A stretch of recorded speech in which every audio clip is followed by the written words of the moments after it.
नमस्कार दोस्तों, मेरा नाम है अक्षय गवई। आज के वीडियो में डिस्कस करेंगे दोस्तों जो वैक्सीनेशन है उसके बारे में क्या क्या रूमर्स फैल रहे हैं समाज के अंदर। आपको पता ही रहेगा जो व्हाट्सएप यूनिवर्सिटी है उसके द्वारा जो रूमर्स आते हैं कि वैक्सीनेशन लेते टाइम लेने के बाद क्या क्या वहाँ पे सब्सिक्वेंसेस आते हैं, जो ये भी मानना है लोगों कि इनफर्टिलिटी में उसका असर होने वाला है। इनफर्टिलिटी मतलब बाद में वो बच्चे नहीं पैदा कर सकते, इस तरीके से वहाँ पे सब्सिक्वेंसेस आते हैं। उसके बाद जो मैंसुरेशन साइकिल है, जो वुमेन्स के अंदर जो मैंसुरेशन साइकिल होती है उसके अंदर अगर आपने वैक्सीनेशन कर लिया तो उसका भी कुछ that type of bad impact होता है। तो ये रूमर्स है या एक्चुअल में सच्चाई है, तो ये ऑब्वियसली रूमर्स ही है। बट ये रूमर्स किस तरीके से आपके पास आते हैं, आप किस तरीके से इस रूमर्स के शिकार हो जाते हैं दोस्तों, तो ये सब नहीं करना है। तो आज के वीडियो में डिस्कस करेंगे कि वैक्सीनेशन के जो फायदे हैं वो फायदे किस तरह से हैं। पूरा का पूरा वहां पे तथ्य लेके आऊंगा आपके सामने। पूरे को रिसर्च किया दोस्तों मैंने, और रिसर्च करने के बाद जो अदर जो वीडियोस है, जो डॉक्टर रिलेटेड वीडियोस है, जो जिसके अंदर वैक्सीनेशन का जो दैट टाइप ऑफ पहले ही बहुत सारे पैंडेमिक आए थे, उसका रिसर्च करने के बाद उसका जो स्टेप बाय स्टेप है। फॉर एग्जांपल अगर कोई वैक्सीनेशन आपको बनानी है, अगर कोई कंपनी वैक्सीनेशन बनाती है, उसके कौन से स्टेप्स उसके अंदर आते हैं, ये पूरा को पूरा डिस्कशन आज के वीडियो में करेंगे। तो वीडियो को पूरा देखो, और वीडियो के अंदर जो मैं वहाँ पे स्लाइड्स यहाँ पे लिख के रखूंगा दोस्तों, ये आप अगर नोट कर लोगे, अगर आप कोई स्टूडेंट हो, आपको अगर कोई तो पूछता है, अगर आपको कोई अगर पूछेगा किसी एग्जाम के अंदर अगर पूछता है तो आप नोट्स लेके भी बैठ सकते हो, ऐसा कुछ इश्यू तो है नहीं। तो सबसे पहले देखते हैं गाइस कि जो इमरजेंसी अप्रूवल है, तो उससे ही पहले देखते हैं कि इमरजेंसी अप्रूवल क्यों दिया जाता है। Why the government or some that type of organization give the emergency approval to the particular drugs। तो ये सब चीजें किसके अंडर में आती है ये सबसे पहले देखते हैं।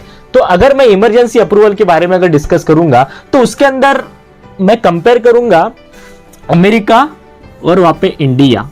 तो फॉर एग्जांपल अमेरिका में कौन सा वहां पे एडमिनिस्ट्रेशन है, उसके बाद इंडिया में कौन सा एडमिनिस्ट्रेशन है, मींस ऑर्गेनाइजेशन है जो ये जो इमरजेंसी अप्रूवल देता है मेडिसिन के लिए और वैक्सीनेशन के लिए। तो ये अभी देखते हैं। सबसे पहले अगर मैं अमेरिका की बात करूं तो वहां पे गाइस FDA है। तो अगर FDA का लॉन्ग फॉर्म अगर आपको चाहिए तो फूड एंड ड्रग एडमिनिस्ट्रेशन वहां पे है। अगर आप अमेरिका के अंदर जाओगे, अगर वहां पे कोई वैक्सीनेशन बन रही है तो उसका अप्रूवल डायरेक्टली अगर मुझे बोलना है तो फूड एंड ड्रग एडमिनिस्ट्रेशन वहां पे आपको देगी। तो सेकेंडरी अगर मैं देखूंगा गाइस इंडिया के अंदर, सो इंडिया के अंदर जो है वो CDSCO वहां पे आपको अप्रूवल देता है। उसका लॉन्ग फॉर्म अगर मैं देखूंगा तो central drug standard control organisation, so जिसके अंदर SDSCO central drugs standard control organisation वहां पे अप्रूवल देता है। किसके लिए? अगर कोई ट्रायल चल रहे हैं, ह्यूमन ट्रायल, वो देखूंगा। इसके बाद ही वो टॉपिक है किस तरीके से ट्रायल टेक पार्ट होते हैं, ट्रायल के अंदर कौन से सब पार्ट्स है, तो वो कैसे किस तरीके से ट्रायल लेते हैं, पूरा का पूरा डिस्कशन नेक्स्ट स्लाइड के ऊपर करेंगे। तो सबसे पहले ये समझ लेते हैं कि इमरजेंसी अप्रूवल देना क्यों इंपॉर्टेंट है। तो उसके अंडर में अगर एक स्टैंडर्ड अप्रूवल आता है तो डिस्कस करेंगे। जो वहां पे जो गाइस जो बिफोर थर्ड फेज आता है, आपको पता है जब भी ट्रायल्स होते हैं, ह्यूमन ट्रायल होते हैं, नॉन ह्यूमन ट्रायल, उसके बाद एक जो उसके अंदर फेज 3 आता है। तो फेज 3 होने के बाद आपको मिलता है standard approval. That type phase 3 के बाद स्टैंडर्ड अप्रूवल होता है, वो देखेंगे। तो फिलहाल के लिए इतना समझ लीजिए, फेज 3 के बाद आपको स्टैंडर्ड अप्रूवल मिलता है।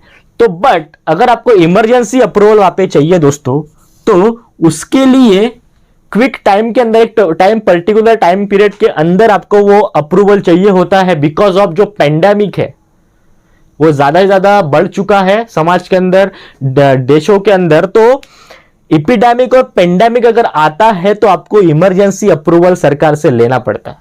तो वो डायरेक्टली जो बिफोर फेज है, बिफोर थर्ड फेज है, वो डायरेक्टली अप्रूवल दिया जाता है कि हाँ इसमें से कुछ जो डोज है आप लगा सकते हो।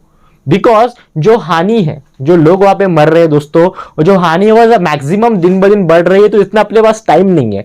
ये जो वैक्सीनेशन होने के बाद, वैक्सीनेशन के बिफोर जो उसका जो ट्रायल होता है उसके अंदर गाइस 10 से 15 साल लगता है।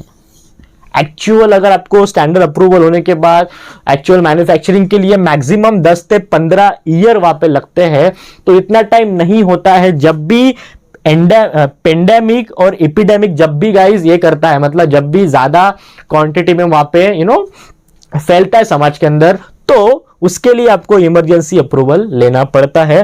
तो टेम्पररी के लिए भी ले सकते, इसके लिए 3 चीजें, इसके बाद पहले बिफोर द फेज ले सकते, बिफोर फेज 3 ले सकते हो आप अप्रूवल, अभी बताया मैंने उसका सब्सिक्वेंसेस क्या है। उसके बाद टेम्पररी बेसिस पे भी ले सकते हो उसको। और उसके बाद अगर एपिडेमिक है और पेंडेमिक, एपिडेमिक मतलब एक सिटी के अंदर, वो आपको पता ही रहेगा आई गेस, तो मैं इसको डिस्कस नहीं किया हुआ यहाँ पे। एपिडेमिक मतलब एक सिटी के अंदर महामारी फैलना, सिटी के अंदर एक आधा दैट टाइप ऑफ रोग वहां पे फैल जाना। और पेंडेमिक मतलब मैक्सिमम लोग, मतलब कंट्री टू कंट्री उसका जो स्प्रेड है वो होना, उसको आपको बोलना पड़ता है पेंडेमिक।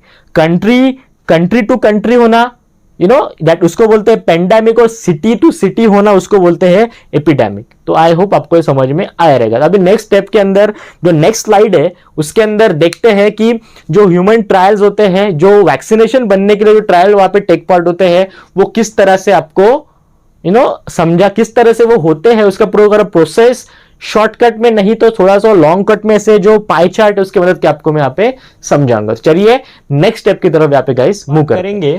जो स्टेज ऑफ वैक्सीनेशन डेवलपमेंट है, मतलब किस तरीके से स्टेज बाय स्टेज वैक्सीनेशन को डेवलप किया जाता है एट पर्टिकुलर डिसीज के पॉइंट ऑफ व्यू से, ये पूरा का पूरा डिस्कशन यहाँ पे अभी करेंगे। तो मैंने आपको पहले ही बताया दोस्तों, जब भी वैक्सीनेशन का डेवलपमेंट होता है maximum successful, you can say successful development के लिए मैक्सिमम 10 से 15 ईयर का वहां पे जो टाइम पीरियड है वो लगता है। तो अभी जो कोरोना केस के अंदर इतना बड़ा टाइम पीरियड आपके पास है नहीं है, दिन ब दिन लोग इन्फेक्शन ज्यादा बढ़ रहा है समाज के अंदर। उसके बाद जो वैक्सीनेशन है, वो वैक्सीनेशन इतना प्रोडक्शन होने के बाद भी वहां पे वैक्सीनेशन की डिफिशियंसी वहां पे हो रही है, कमतरता, वैक्सीनेशन नहीं मिल रहा है प्रॉपरली।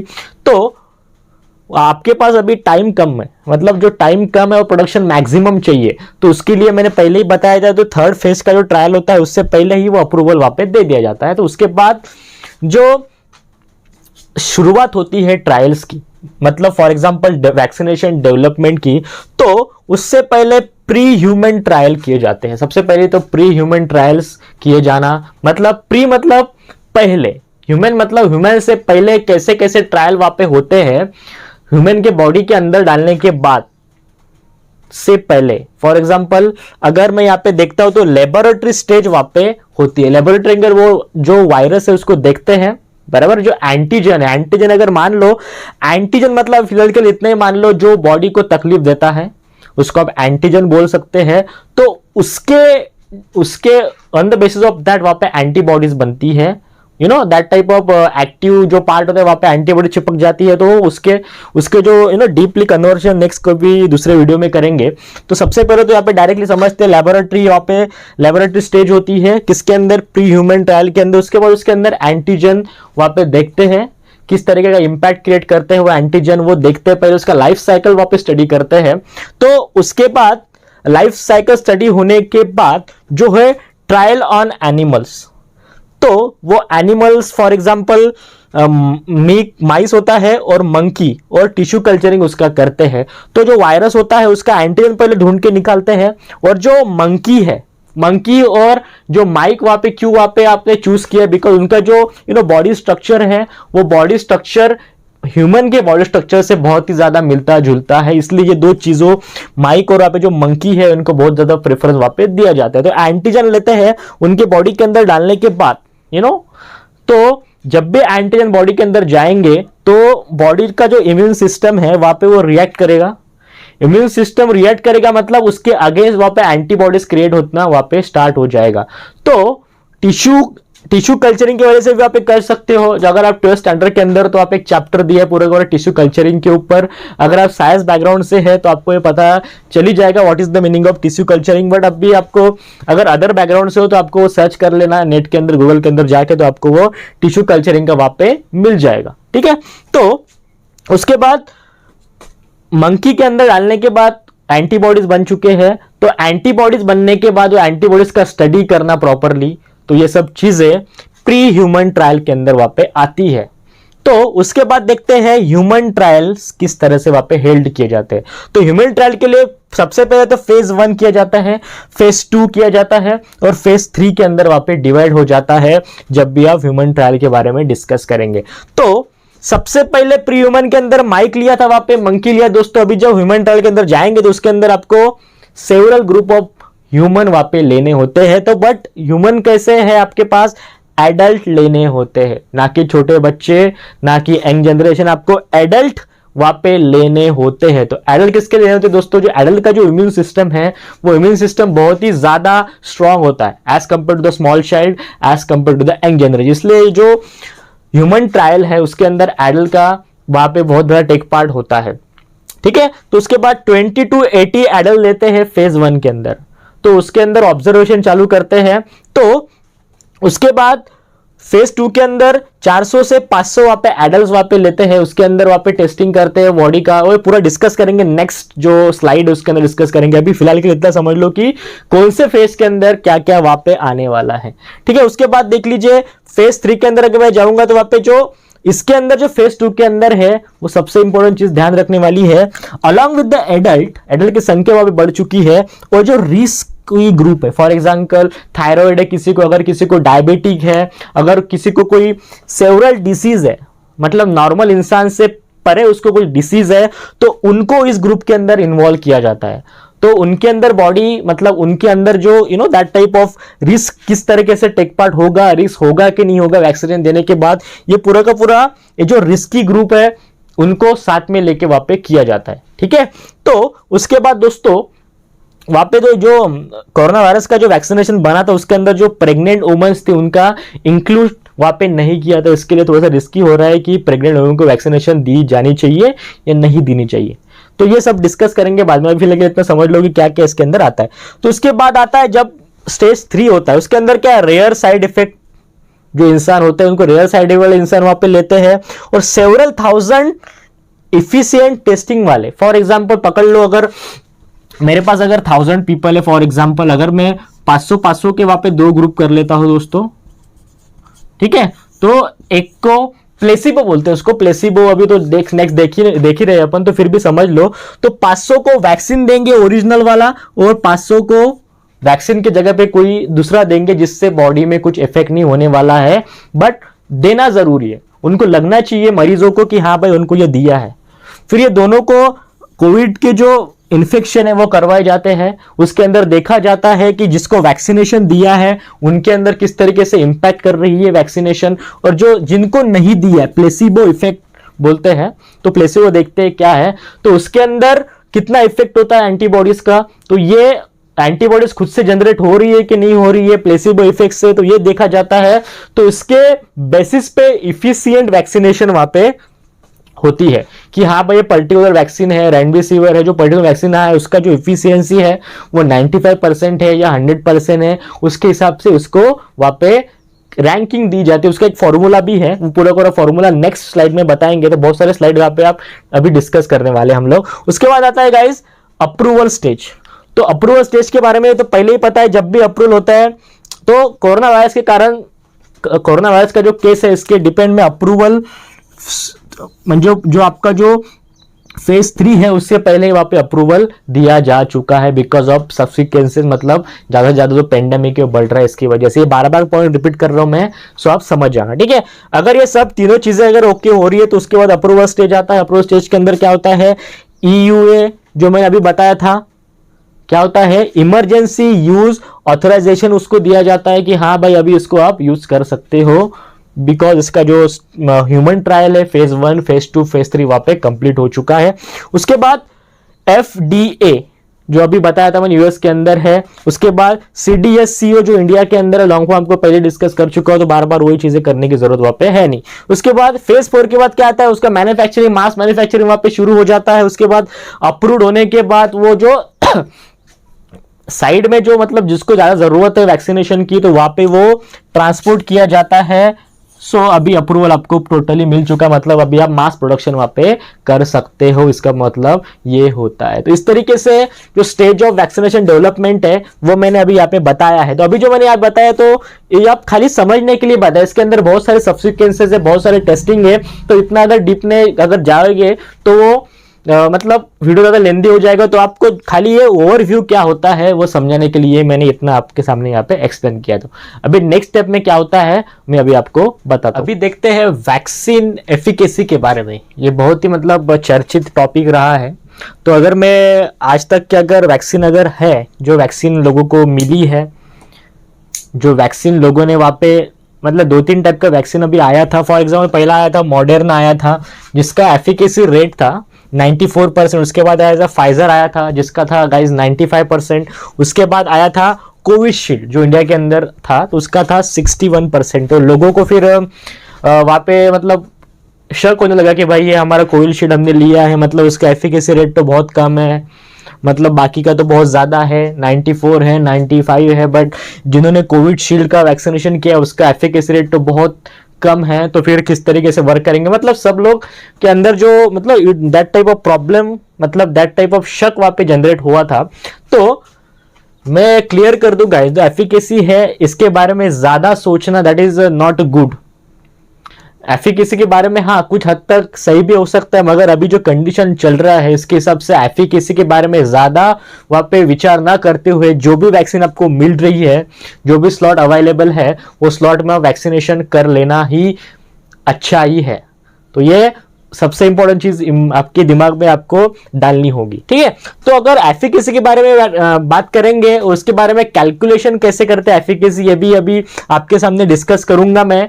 सो एक एग्जांपल लेके उसके बाद अगर मैं एफिकेसी के बारे में अगर मैं स्पेसिफिकली अगर बात करूं तो क्या है बहुत ज्यादा ऑब्जेक्टिव है। मैं क्यों बोल रहा था कि उसके बारे में ज्यादा टेंशन लेने की जरूरत नहीं है, इतना सोचने की जरूरत नहीं। तो इसके लिए तो 2-3 यहाँ पे 2-4 टॉपिक है वो रिस्पॉन्सिबल है। तो सबसे पहला क्या था, इम्यूनिटी। अगर वैक्सीनेशन किसी बंदे को लगाई है, अगर उसका इम्यून सिस्टम अगर गड़बड़ा गया है, कम है, ज्यादा है, जो एंटीबॉडीज बनाने की जो प्रक्रिया है वो कम ज्यादा होती है, तो उसके अंदर एफिकेसी का जो इफेक्ट है वो कम ज्यादा मतलब दिखाई देगा। सो ये पैरामीटर्स है basically, you can see the parameters of efficacy. तो उसके बाद अगर किसी अगर एज के बारे में अगर डिस्कस करेंगे, अगर एज पर्सन है, अगर कोई 60 के ऊपर है या 60 के रेंज में है तो उसको अगर आप वैक्सीनेशन दे रहे हो तो उसके अंदर उसका अलग से इफेक्ट दिखाई देगा एफिकेसी का, तो इसलिए वो ऑब्जेक्टिव मानी जाती है। उसके बाद अगर मेल है, फीमेल है, तो एक टॉपिक ये भी है, जब भी फीमेल के बारे में सोचते हैं तो फीमेल के अंदर जो वैक्सीनेशन देते हैं उसका इफेक्ट अलग होता है, और मेल के अंदर जब भी वैक्सीनेशन देते हैं उसका जो रेट है, इन्फ्लेशन रेट है, वो कम हो जाता है। बिकॉज ह्यूमन के अंदर जो वहां पे जो मेल है उसके अंदर टेस्टोस्टेरोन का जो that type of sex hormone उसके अंदर पाया जाता है, उसकी वजह से जो इन्फ्लेशन है, बुखार आना है, थोड़ा डिफ्रेस वहां पे होता जाता है, उसको सफ्रेस नहीं हो सकता वो चीज। तो थोड़ा सा टेस्टोस्टेरोन का भी टेक पार्ट होता है जब भी मेल के बारे में बात करेंगे, तो ये नेक्स्ट स्टेप के डिस्कस ही करेंगे आप। तो मेल के बारे में टेस्टोस्टेरोन इसके लिए थोड़ा इफेक्ट है, थोड़ा कम ज्यादा दिखाई देंगे, फीमेल है थोड़ा ज्यादा दिखाई देंगे। So is all about sex hormone. उसके बाद है प्लेस और इन्वायरमेंट। अगर कोई शिमला में अगर है तो वहां पे टेम्परेचर डिफरेंस है, या अगर कोई विदर्भा के अंदर है वहां पे टेम्परेचर ज्यादा होता है, अगर कोई नागपुर के अंदर रहता है तो वहां पे टेम्परेचर इन द सेंस 40 को वहां पे टच करता है। तो वहां पे भी वैक्सीनेशन का जो असर है, जो वैक्सीनेशन है, पर्टिकुलर वैक्सीनेशन का जो असर है वो वहां पे दिखाई, मतलब चेंज इन द प्रोसेस वहां पे दिखाई देता है। तो उसके बाद आता है स्ट्रेन। तो स्ट्रेन के बारे में तो आपको पता ही है, स्ट्रेन मतलब जो है अगर एक पर्टिकुलर थिंग है, स्ट्रेन मतलब क्या है, उसके अंदर जो डीएनए का स्ट्रक्चर होता है, डीएनए आरएनए आपको पता ही रहेगा। तो उसके जो डीएनए के अंदर चेंजेस पैदा होने के बाद उसकी जो एक्टिविटी है, जो पहले रिएक्ट करता था उससे उसका जो रेट है वो थोड़ा चेंज होता है। उसके जो डीएनए स्ट्रक्चर के अंदर जो जीनोम है उसके अंदर कुछ चेंजेस वहां पे आने लगते हैं। तो मान लीजिए वो पहले जैसा न होने के बाद दूसरा जो उसका स्ट्रेन आता है, स्ट्रेन में उसके अंदर थोड़ा चेंजेस होके आता है, तो उसका इंपैक्ट बहुत ही ज्यादा वहां पे होता है। आपने बहुत सारे एग्जांपल देखे ही रहेंगे। इंडिया का स्ट्रेन बोलते हैं, उसके बाद चाइना ने भी वहां पे बोला है कि इंडिया का स्ट्रेन भी हमको वहां पे खतरा पैदा कर सकता है। आपने न्यूज तो पढ़ी रहेगी, अगर नहीं पढ़े तो वहां पे लगा दूंगा उसका जो कॉपी मैं लगा दूंगा कमेंट बॉक्स में, तो डोंट वरी अबाउट दैट। तो इस तरीके से स्ट्रेन जो फॉर्म होते हैं, तो strain very very powerful than previous one. जो पहले वाला होता है उससे बहुत ज्यादा पावरफुल उसका स्ट्रेन होता है। तो उसके अंदर भी एंटीबॉडीज अलग से चाहिए होती है, उसके अंदर भी जो प्लेसिबो इफेक्ट है वो कुछ प्लेसिबो इफेक्ट होता है, और उसके बाद जो एफिकेसी इफेक्ट है वो कुछ अलग से वहां पे दिखाई देगा। तो इस तरीके से जो पैरामीटर्स है, सब्जेक्टिव पैरामीटर्स को वहां पे ध्यान में लिया जाता है। तो you can ignore it right now. आपको देखना नहीं है कौन से वैक्सीन का प्लेसी मतलब एफिकेसी कितना है, 94 है, 95 है, 91 है या 61 है, तो ये आपको ये देखना नहीं है। तो आपको लगा के लेना है, बस यही मुझे यहाँ पे बोलना है। उसके बारे में डिस्कस करेंगे, उसके साइड इफेक्ट भी क्या हो सकते हैं वो भी डिस्कस करेंगे। तो सबसे पहले बात करते हैं प्लेसिबो इफेक्ट के बारे में। तो मैंने प्रीवियसली बताया था कि प्लेसिबो इफेक्ट के बारे में डिस्कस करेंगे। तो मान लीजिए आप डॉक्टर के पास चले गए हो, आपके पेट में या हेडेक हो रहा है, थोड़ा सा पेट में आपको दर्द है या तो फिर हेडेक आपको हो रहा है, तो आप डॉक्टर के पास वहां पे गए हो। तो डॉक्टर ने आपको डायग्नोस किया, आपको चेक किया। डॉक्टर ने पाया आपके बॉडी के अंदर कि आपके अंदर कोई प्रॉब्लम नहीं है, खाली आपको वैसे ही मतलब एक्सर्शन की वजह से कुछ प्रॉब्लम हो रहे हैं, या तो फिर कुछ अलग होता है, थोड़ा चेंजेस होता है फूड के अंदर, उसकी वजह से आपको थोड़े चेंजेस हो रहे थे। तो डॉक्टर ने ज़्यादा सीरियसली नहीं लिया। बट जो पेशेंट है उसका जो प्रॉब्लम है, प्रॉब्लम लगता है कि भाई डॉक्टर कैसे है, मुझे तो देख ही नहीं रहे, मुझे तो बोल रहे कि आपको कुछ नहीं हुआ, दर्द तो मुझे बहुत ज्यादा हो रहा है। डॉक्टर क्या करता है, डॉक्टर को पता है कि इसको कुछ हुआ तो है नहीं, बट डॉक्टर उसको एक फेक मेडिसिन की तरह, एक मतलब मेडिसिन ही रहता है बट उसका कुछ बॉडी के ऊपर इफेक्ट नहीं होता है, तो इस तरीके से मेडिसिन वो पेशेंट को वहां पे देता है। तो पेशेंट घर पे जाता है, पेशेंट को बोलते हैं डॉक्टर कि भाई ये 3 टाइम लेना है आपको, ठीक है। तो हालांकि वो जो मेडिसिन वहां पे डॉक्टर उसको प्रोवाइड कर रहा है गाइस, उसके अंदर मतलब उसका जो इफेक्ट है वो ज्यादा नहीं होने वाला, मतलब इफेक्टलेस उसको ड्रग दे देंगे डॉक्टर, वही होता है यहाँ पे प्लेसिबो इफेक्ट। तो घर पे जाएगा, उसके घर पे जाने के बाद टीम टाइम वहां पे वो लेगा वो दवाई, तो उसको अचानक से वहां पे अच्छा लगने लगेगा, बराबर है। जो उसका माइंड सेट है उसको लगेगा कि भाई हाँ अभी मैंने मेडिसिन ले लिया है तो अभी मैं ठीक ही हो जाऊंगा। तो ये जो मेंटालिटी लेके वो सो रहा है रात को, ये मेंटालिटी का इफेक्ट वहां पे होने वाला है, वो इफेक्ट को बोलते हैं आप प्लेसिबो इफेक्ट। समझ में आ रही है गाइस?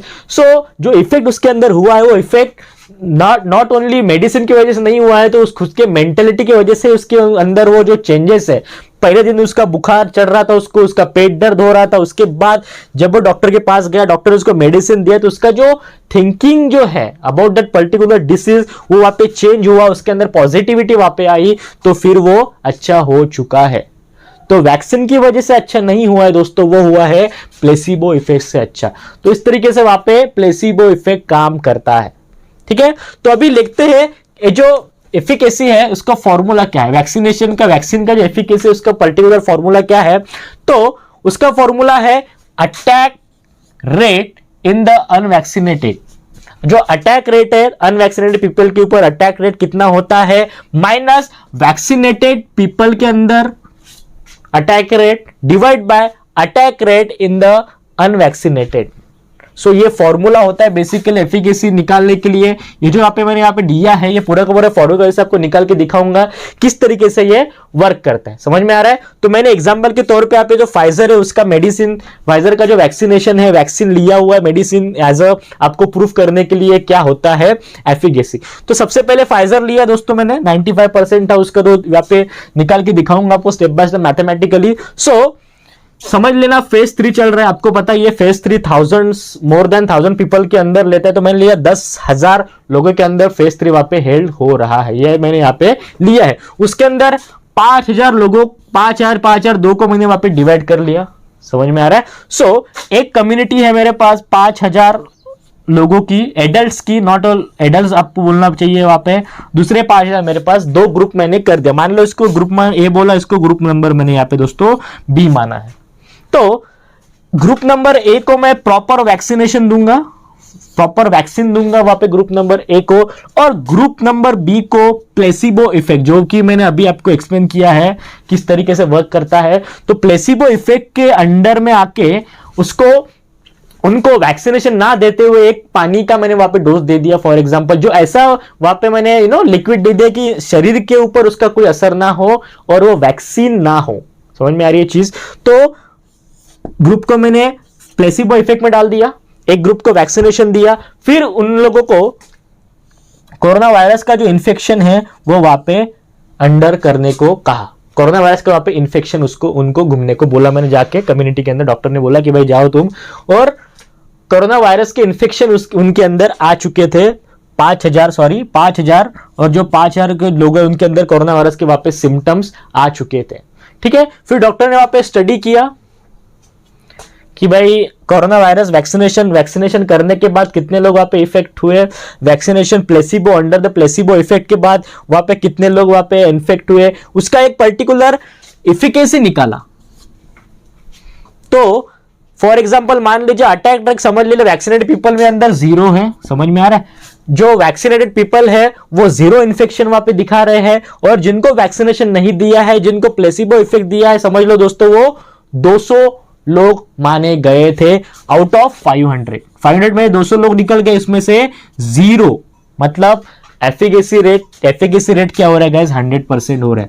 तो फॉर्मूला के अंदर पुट कर लो आप, कितना था दोस्तों, क्या था, वैक्सीनेटेड का था दोस्तों 200, बराबर है, प्लेसिबो मतलब यही, प्लेसिबो मतलब जो वैक्सीनेशन ना करते हुए उनका इफेक्ट कितना हुआ अनवैक्सीनेटेड पीपल, माइनस कितना हुआ वैक्सीनेटेड वाला गाइस, यहां पे हो गया 0 डिवाइड बाय प्लेसिबो वाले ही, सो 200 मल्टीप्लाई बाय वहां पे होने वाला है दोस्तों, मल्टीप्लाई बाय आपको इसको 100 करना है, तो मल्टीप्लाई बाय 100, तो आपको वहां पे परसेंटेज में इसको पता चलेगा। तो 200 माइनस हो गया, मतलब गाइस कितना हो गया, समझ में आ रही है। सो 100% जो वैक्सीनेशन एफिकेसी वो आ चुकी है, या पर्टिकुलर वैक्सीनेशन के बाद या पर्टिकुलर नाम के वैक्सीनेशन के अंदर। तो अभी देखते हैं सेकेंड पैरामीटर क्या है। पहला पैरामीटर समझ में आया रहेगा दोस्तों आपको। तो सेकेंड पैरामीटर देखते हैं, वैक्सीनेटेड होने के बाद भी वहां पे 300 लोग इन्फेक्शन दिखा रहे हैं, समझ में आ रही है। सो अनवैक्सीनेटेड पीपल 300 है, प्लेसिबो वाले 300 है, वैक्सीनेशन वाले 300 है, डिवाइड बाय 300 मल्टीप्लाई बाय 100, समझ में आ रही है। 300 प्लेसिबो माइनस वैक्सीनेटेड वाले 300 डिवाइड बाय प्लेसिबो वाले, सो 300 में 300 गया 0%, सो इसलिए जो एफिकेसी है वहां पे 0% दिखाएगी। उसके बाद देखते हैं थर्ड केस में क्या है। थर्ड केस में अगर वैक्सीनेशन करने के बाद अगर 10 लोगों को हो रहा है आउट ऑफ 5,000 पीपल्स, अगर 10 लोगों को वहां पे वैक्सीनेशन के बाद भी इंफेक्शन हो रहा है और प्लेसिबो वाले इंफेक्शन के दायरे में अगर आते हैं, तो उनको 210 लोगों को आउट ऑफ 500 यहाँ पे इंफेक्शन हो रहा है, तो उसका अगर कैलकुलेट करोगे तो उसका एफिकेसी रेट होता है 95%। तो इस तरीके से एफिकेसी रेट वहां पे निकाला जाता है। सो ये सब चीजें अभी देखने की जरूरत नहीं है। अभी जो पेंडेमिक चल रहा है दोस्तों, इसके अंदर ये सब पूरा का पूरा वैक्सीनेशन है, ये जो प्लेसिबो की देखने की जरूरत नहीं है। 61 है, 95 है, 94 देखने की जरूरत नहीं है। क्यों नहीं है, तो क्या है, सब्जेक्टिव है गाइस। जगह का उसके अंदर टेक पार्ट होता है, उसके अंदर किस कौन से सेक्स को वहां पे दिया, मेल को दिया है क्या फीमेल को दिया है, एज वहां पे आता है, उसके बाद प्लेस इन्वायरमेंट उसके अंदर आता है, तो इफेक्ट क्या होता है, चेंज होता जाता है एफिकेसी का। तो अभी के लिए एफिकेसी को मद्देनजर रखते हुए अगर आप वैक्सीनेशन नहीं कर रहे हो तो आपके जैसा मूर्ख आदमी नहीं होगा। चांस है तो वैक्सीनेशन कर लो, अभी तो आने ही वाला है। मतलब जो अभी कोविन का जो वेबसाइट है covid.gov.in की जब आपका स्लॉट आप बुक करोगे तो उसके अंदर आपको करना ही है। या तो वो मॉडर्ना रहेगी, फाइजर रहेगी, कोविशील्ड जो मैक्सिमम देने वाले इंडियंस को, तो वो आपको करनी है। तो यही मुझे बताना यहाँ पे लाजमी लगता है। तो सबसे पहले उसके बाद देखते हैं कि जब भी आपके बॉडी के अंदर एंटीजन का इफेक्ट होता है दोस्तों, और इसको थोड़ा सा डीपली देखते हैं। जब भी बॉडी के अंदर एंटीजन का आपके बॉडी के अंदर इफेक्ट होता है दोस्तों, तो क्या होता है, पहले नो इफेक्ट होता है। तो अभी देखते हैं कि वैक्सीनेशन के फायदे क्या क्या है मेरी चीज। तो जब भी बॉडी के अंदर इंफेक्शन होता है, आपको जब भी आपको लगता है कि भाई एंटीजन आपके अंदर आ चुके हैं, बॉडी उसको इन्फेक्ट हो चुके हैं, सबसे पहले होता है कि नो इन्फेक्शन। ऐसे भी दुनिया के अंदर पीपल है कि जिनको एंटीजन उनके बॉडी के अंदर जाने के बाद भी उनके अंदर कोई इन्फेक्शन वहां पे नहीं दिखता है, बिकॉज ऑटोमेटिकली जो उनका रहता है ना, बॉडी का जो इम्यून सिस्टम है वो बहुत ज्यादा स्ट्रांग है। हर्ड इम्यूनिटी आप उसको बोल सकते हो। सो होने के बाद भी बोल सकते हो या पहले से उसके अंदर हर्ड इम्यूनिटी वहां पे आ चुकी है। या तो इन्फेक्शन नहीं दिखाएगा, या तो फिर सिम्टम नहीं दिखाएगा। इन्फेक्शन हो जाएगा, उसके अंदर कोई सिम्टम नहीं रहेगा, समझ में आ रही है चीज। उसके बाद या तो माइल्ड सिम्टम दिखाएगा, या तो मॉडर्न सिम्टम दिखाएगा, या तो सेवरल सिम्टम वहां पे रहेंगे, या तो उसको हॉस्पिटलाइज वहां पे करना पड़ेगा, वहां पे उसको ऑक्सीजन देना पड़ेगा आपको, और या तो फिर उसकी डेथ भी वहां पे हो सकती है। तो ये पूरे के पूरे पैरामीटर है। तो उसके अंदर कब पैरामीटर, जब भी कोविड कोरोना वायरस का एंटीजन आपके बॉडी के अंदर जाएगा, सो अभी कोरोना वायरस को मद्देनजर रखते हुए देखते हैं, तो ये सब चीजें उसके अंदर आएगी। तो वैक्सीनेशन क्या करेंगे, अगर आप वैक्सीनेशन करोगे दोस्तों, तो पहले जो 4 स्टेप है वहां पे ही आपको वो रोक लेगा, मॉडरेट तक ही आपको रोक लेगा। सो आपको सेवरल डिसीज भी नहीं होगा, हॉस्पिटल जाने की जरूरत भी नहीं है, और वहां पे डेथ के चांसेस ना के बराबर हो जाएंगे। देखते हैं पहले, उसके बाद साइड इफेक्ट के बारे में देखेंगे कि क्या क्या होता है, उसके अंदर भी डिस्कस करेंगे कि डेथ कितने % पीपल के अंदर वहां पे डेथ दिखाई देता है। तो इस तरीके से जब भी इंफेक्शन आपके बॉडी में जाएगा, एंटीजन जाएगा, तो ये तरीके से आपको वहां पे रिएक्ट करेगी बॉडी। अगर आपने वैक्सीनेशन किया है दोस्तों, तो ये जो 4 स्टेप के अंदर ही आपको रोक लेगा। हॉस्पिटलाइजेशन, सेवरल जो सिम्टम है वहां तक जाने की आपको जरूरत नहीं वहां पे महसूस करने देगा, जब भी आप वैक्सीनेशन वहां पे करोगे। समझ में आ रही है चीज दोस्तों। आपको वैक्सीनेशन करनी है, तो अभी देखते हैं कि आपको अगर मरना नहीं है, दुर्भाग्यवश आपको मरना नहीं है, वहां पे डेथ नहीं करनी है, सॉरी टू से दैट दोस्तों, बट हॉस्पिटलाइजेशन भी आपको नहीं करना है, तो वैक्सीनेशन आपको लेनी पड़ेगी, वो आपको 4 स्टेप में वहां पे रोक देगी। ठीक है। उसके बाद ये भी होता है कि जब भी आप वैक्सीनेशन देते हो, उसका साइड इफेक्ट क्या क्या होता है। तो अगर मैं वैक्सीनेशन ले रहा हूं, तो उसको मेरे पास नो साइड इफेक्ट भी होता है, बॉडी एब्सॉर्ब कर ले। अगर मेल हो, मेल के अंदर अगर टेस्टोस्टेरोन ने पहले ही बताया, तो उसके अंदर साइड इफेक्ट थोड़ा कम हो जाएगा। उसके बाद नॉर्मल इफेक्ट हो जाएगा, जहां पे आपने सुई लिया है, जहां पे आपने इंजेक्शन लिया है, वहां पे जो एरिया आपको पेन करेगा, वहां पे स्वेलिंग हो जाएगी, आपको बुखार आ जाएगा, आपके हाथ पैरों में वहां पे दर्द हो जाएगा। ये नॉर्मल है। वैक्सीनेशन लेने के बाद 5-6 घंटे के बाद जब भी वो वैक्सीनेशन वहां पे चालू हो जाएगी, प्रोसेसिंग में आ जाएगी, तब ये सिम्टम आपको दिखाई देंगे। समझ में आ रही चीज। उसके बाद आता है एडवांस इवेंट फॉलोइंग इम्यूनिटी। इसके अंदर डेथ के चांसेस है। किसी को नो इफेक्ट आता है, किसी को नॉर्मल इफेक्ट है। उसके बाद अगर मैं AEFI के बारे में डिस्कस करूंगा, उसके अंदर डेथ के चांसेस हो सकते हैं। वैक्सीनेशन लेने के बाद बचने के चांसेस इतने हैं, समझने आ रही है। जो 0.01 चांसेस है, उतने मरने के चांसेस वहां पे हो सकते हैं। तो अगर मैं आंकड़े की बात करूंगा, तो 10 लाख में आई गेस 5 जन वहां पे चांसेस हो सकते हैं डेथ के। बट इतनी बड़ी कम्युनिटी वहां पे बच रही है बाय यूजिंग वैक्सीनेशन, तो ये 5 that doesn't make any sense. 5 को बचाए कि बचे हुए जो है बहुत बड़ा कम्युनिटी उसको बचाए, तो ये वैक्सीनेशन के जो साइड इफेक्ट है वहां पे आपको देखने को मिलेंगे। तो इस तरीके से वहां पे वैक्सीनेशन काम करता है। एफिकेसी क्या होती है, पूरे डिस्कशन मैंने अभी आपके सामने यहाँ पे किया है। तो अभी नेक्स्ट स्टेप में क्या होता है मैं अभी आपको इसके बाद बहुत सारी चीजें होती है आपको बताने के लिए मेरे पास, बट वो वीडियो बहुत ज्यादा लेंदी हो जाता है, तो उसके लिए वो चीजें आपको यहाँ पे अवॉइड करनी पड़ती है बताना, मतलब ज्यादा डीपली नहीं जा सकते। तो वीडियो का लेंदीनेस होने के कारण ज्यादा डीपली नहीं जा सकते। तो एक ही है मेरा जो एजेंडा है दोस्तों, एज अ नागरिक इंडिया का जो मैं यहाँ पे रेसिडेंस हूँ, तो मुझे एक ही बोलना है आपको कि वैक्सीनेशन मैक्सिमम वैक्सीनेशन आपको करना ज़रूरी है। जो व्हाट्सएप यूनिवर्सिटी से आपके पास जो भी कुछ फेक न्यूज़ आती है, उनसे बड़ी होने वाले जो पीपल्स है वो ज़्यादा उसके अंदर विश्वास करने वाले जो पीपल है वो बहुत ज़्यादा टेंशन में रहते हैं कि वैक्सीनेशन करे या ना करे। तो ये सब जो मैंने यहाँ पे आपके सामने तथ्य प्रूफ किया है, ये जो है ये बायोलॉजिकल तथ्य है।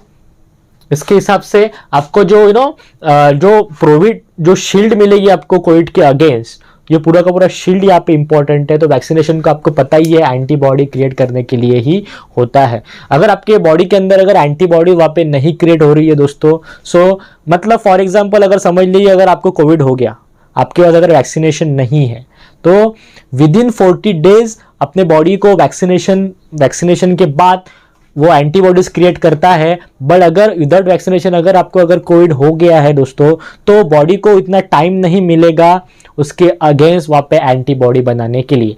बॉडी को मैक्सिमम 14 दिन लगता है टू मेक अ एंटीबॉडीज। सो उसके 14 दिन के अंदर ही आपका मृत्यु होने के जो हॉस्पिटलाइजेशन के जो चांसेस हैं दोस्तों वो बहुत ज़्यादा होते हैं।